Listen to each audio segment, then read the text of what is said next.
Hello and welcome to this decoded episode where I take the guidance that I channeled last week and I break it down and share my own experiences and my own interpretation of the guidance that comes through. So last week I shared a channeled guidance, which if you want to watch the guidance come through, I trans-channeled that live on YouTube. So the episode is below. So what I love to do is afterwards take the episode, which was a channeling from the Galactic Federation of Light, who came through to share what we can expect going into 2026. And I've got the key themes, which I've pulled out from what they've shared, and I'll share some quotes of what they've said and also flavour it with my own interpretation and my experiences. So let's get into it. So the first theme that I want to speak to, and I've got it written here because I want to make sure that I'm correctly interpreting the words of my guides.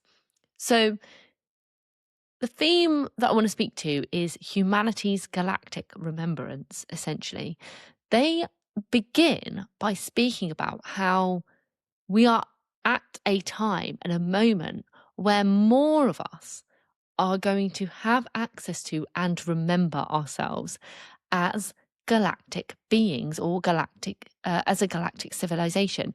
And their words are, "You are with us as galactic citizens. It is simply a remembrance."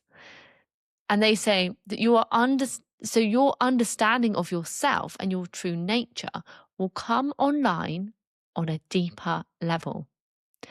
And this is super exciting for me, particularly because, anyone that doesn't know my story, you can find it and I'll link it below. I had a very, very rapid galactic awakening and it was pretty much overnight. My guides just came in and I hadn't really heard of many people at the time speaking of galactic connections.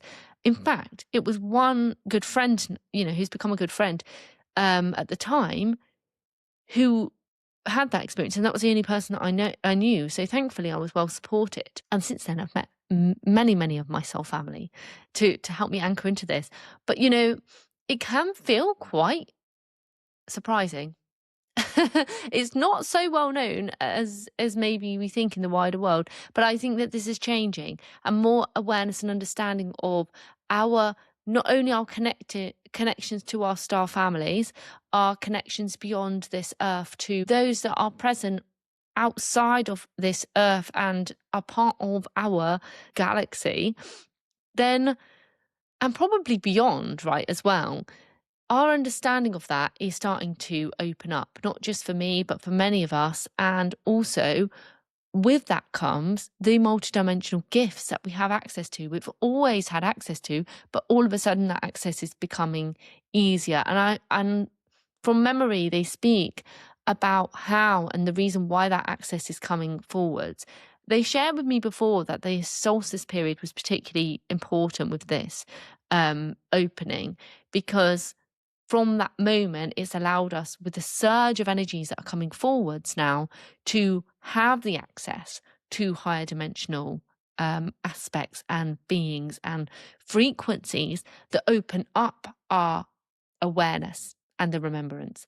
So, if you're having brand new experiences, new connections, or just experiencing yourself as more multidimensional, welcome to 2026, because it seems from what I've been channeling that this is going to become a more regular experience as we move forwards into being what many are terming, for example, I think Lee Harris speaks to the new human.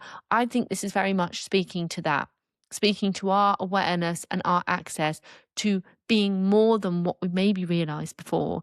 We're not entrenched and stuck in this 3D experience. Actually, we are able to cultivate a much higher experience, but we do that through our understanding and remembrance of how to live from a higher dimensional perspective. So that's exciting. And let's see how that unfolds. The second theme that I want to speak to is they speak about rapid transformation and the quantum leap for humanity. They said this is going to feel rapid. There is no uncertain terms. This will feel rapid, and at times, for a number of you, it may feel intense. This is humanity's quantum leap. This is humanity's expansion into the new. So that is super exciting. And I love they speak to quantum leap. And I think that's important because what I perceive when people talk to me about my experiences and what I understand, and how can, with what is going on out there, how can this possibly be correct, right? It might feel like, what on earth? How are we going to get where we say we're going, or where my guides kind of point us to? And it's not just my guides. There are many people out there sharing and channeling the same information as me. It comes a different way maybe, but the information is the same.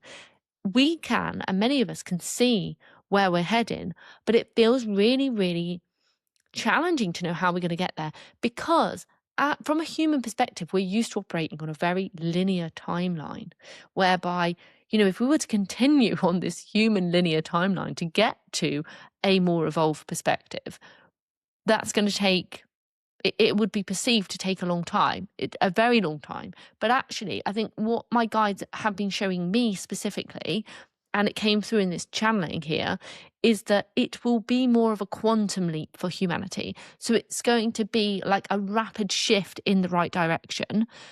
And for us to get there, we need to remember that we can't take, we're not going to be taking the old with us into that space. So that may feel disconcerting at times, or may feel uncomfortable, because some of the systems, the ways of being in ourselves, as well as the ways of collective being, that are not necessarily following that higher dimensional frequency, that are not matched for that, where we're heading, won't be coming with us. They can't. So, and I've been channeling for a long time about this collapse. And I remember vividly when I first started to speak about this collapse of systems, and that was about 2 years ago, that felt really uncomfortable for me to share at the time. But now I see it playing out literally in front of my eyes. So I am sure there's a reason for it. And, usually from this chaos comes something beautifully new. And I think we have to ground into that. So what they say is, release the need to try to cling or save what is known and allow the new to be born. And I think what they mean by that is, what is known is not necessarily for our highest good, and know that if it's going to fall away, there's a reason for that, and you will be born and present at the same time. So, really anchoring into that and allowing, what they say is, you will witness the reconfiguration and the reorganization of the external world around you. So this needs to happen. We can't get there with the dense approach or the lower vibrational approaches that are currently holding us in the 3D paradigm. To get to the higher dimensional experience, we need to allow new to be born, and with new comes a shedding of the old. And I'm just getting a nudge to speak to the astrology of this time. Now, I'm not an astrologer, and I have a beautiful friend, Louise Platt, who sometimes comes on and does episodes with me. So I'm hoping that she'll come on and do a 2026 one.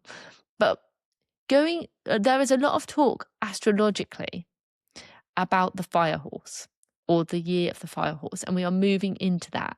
And that feels like rapid change.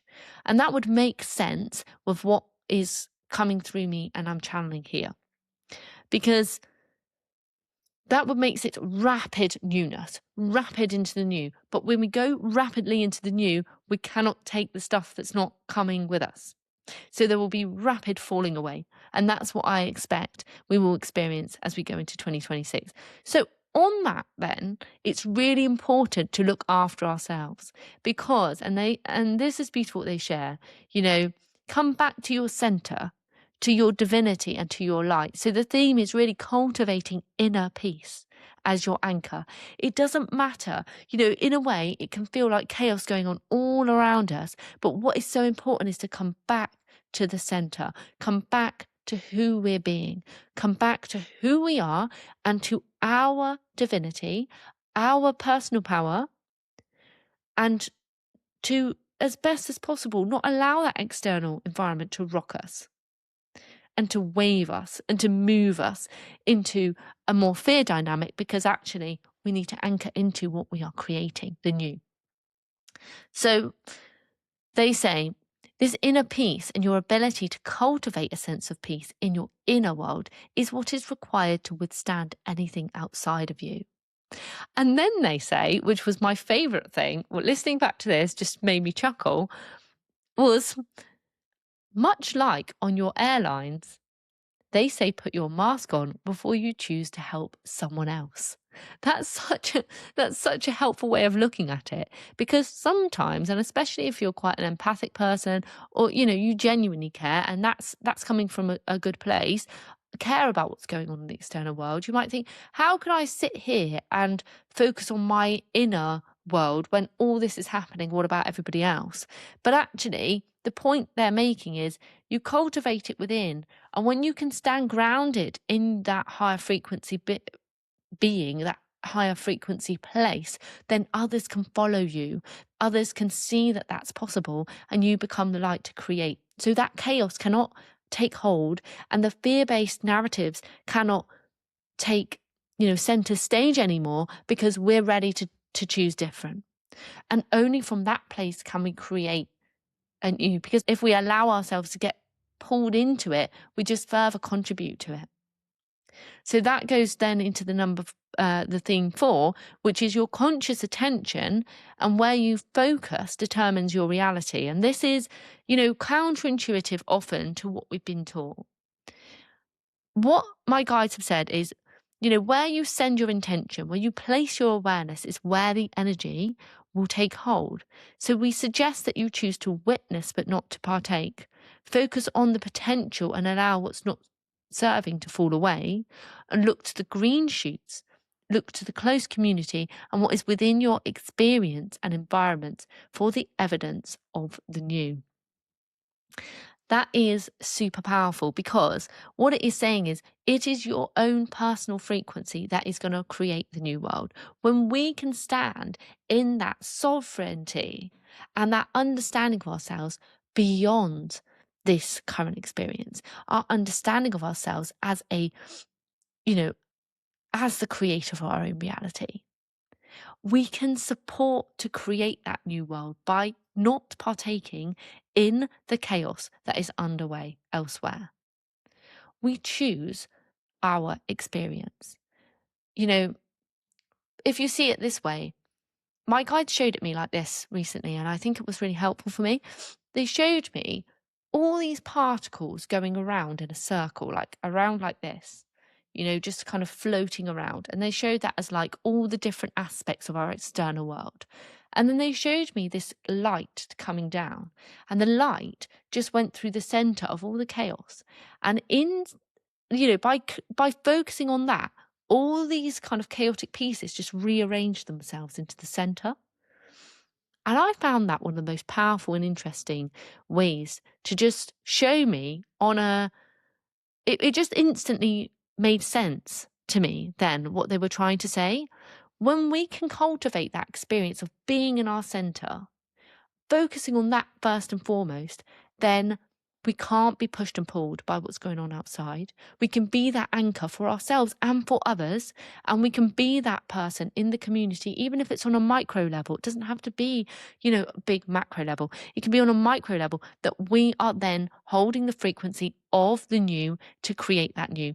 Focus on what we want to be born into the world, not the things that we don't want, because we are not giving our power away to those external environments or external circumstances.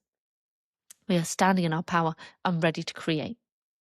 And I really get the sense that this creation is not coming, where in the past, and again, it's the conditioning, it's been about me and I.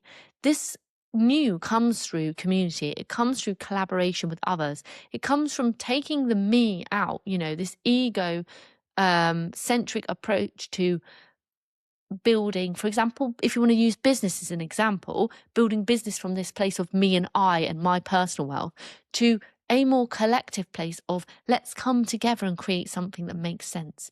In the previous episode, a bit earlier in the month, I speak to the fact that my guide shared that if something is not born of love, it won't survive.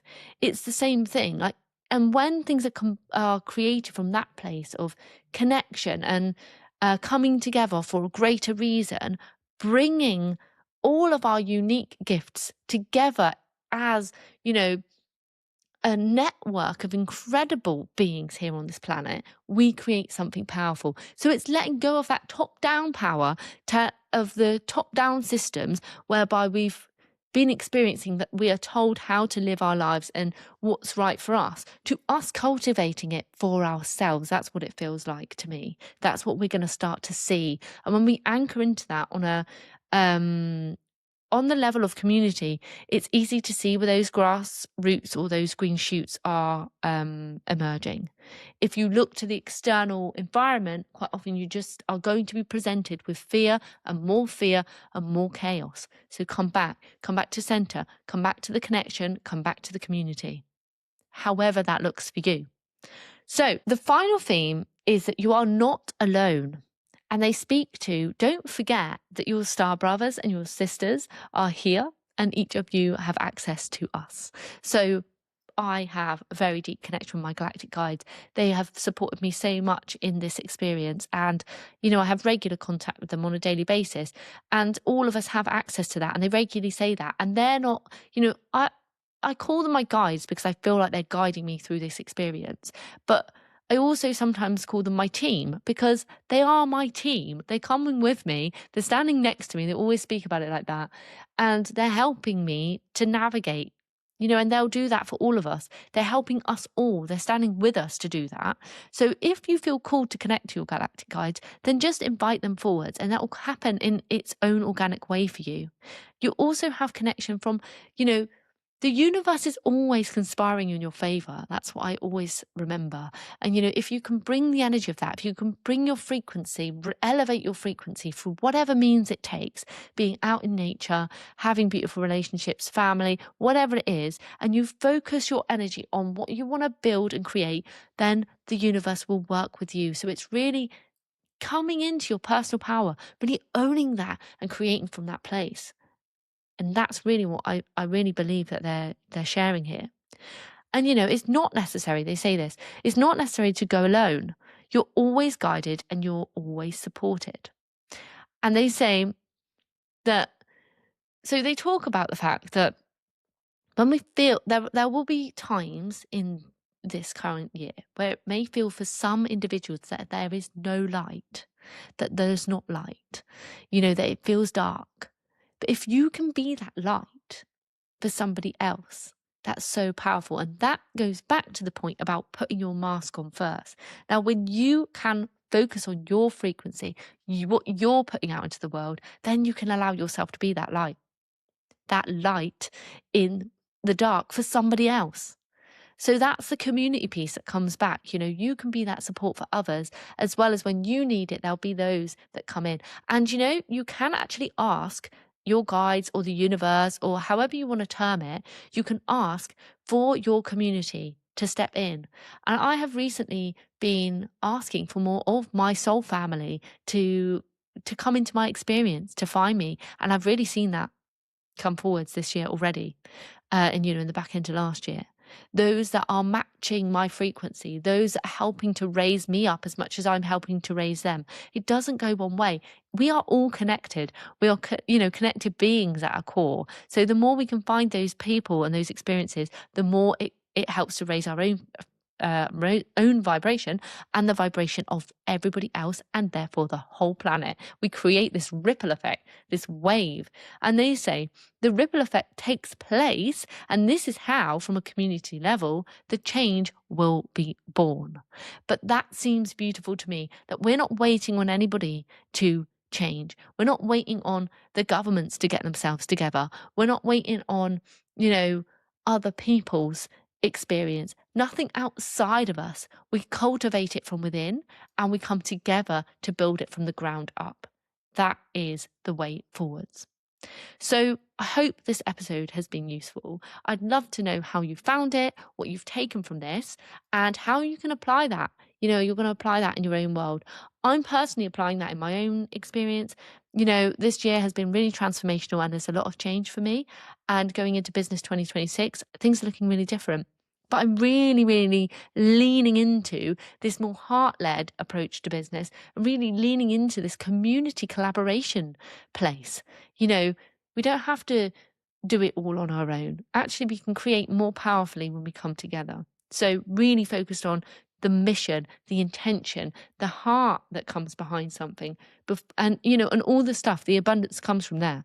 That will be assured. It comes from there. But it will feel really good when you can lean into that. That's my personal experience. So thanks for being here. If you love this episode, please do subscribe because it helps me to reach more people. And yeah, thanks for being here, and I'll see you on the next one.